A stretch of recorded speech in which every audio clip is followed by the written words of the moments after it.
out of students who start in science, technology, engineering, and math in their undergrad, what percentage of those students do you think finish?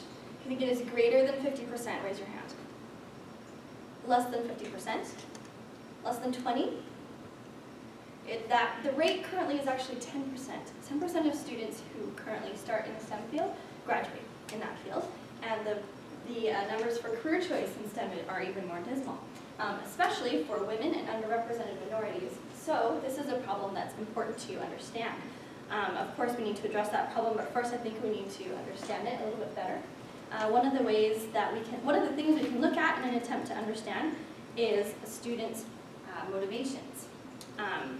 So one of the theoretical frameworks we use to understand motivations in students is achievement goal theory, which very broadly looks at mastery and performance goals. Mastery goals being that you're motivated to master the skills or master the content. Performance being that you're motivated to look really smart. We can add an additional valence in that, avoidance or approach. So with approach, you're motivated to positively master or positively look smart. With avoidance, you're motivated to avoid not looking smart or avoid not mastering the content, which is kind of a mind bender, I know.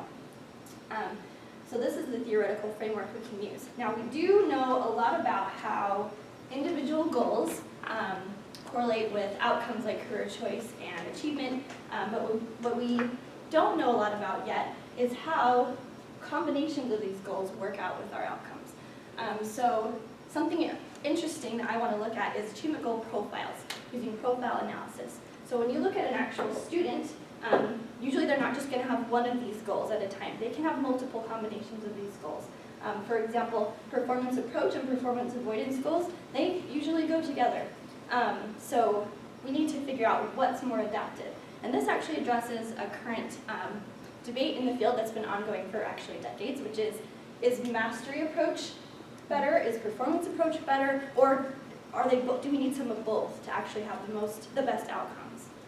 So here are some examples of some profiles we could see in the student. We've got high mastery. This is actually supposed to be high performance. It shows high mastery, but you could have high performance goals, you could have high mastery goals. But one of the hypotheses that is on one side of that debate is that a combination of mastery approach and performance approach goals is the most adaptive, and that would be probably my thought as well. My hypothesis would be that students who come in with high mastery approach and high performance approach would be most likely to persist and eventually choose a career in STEM.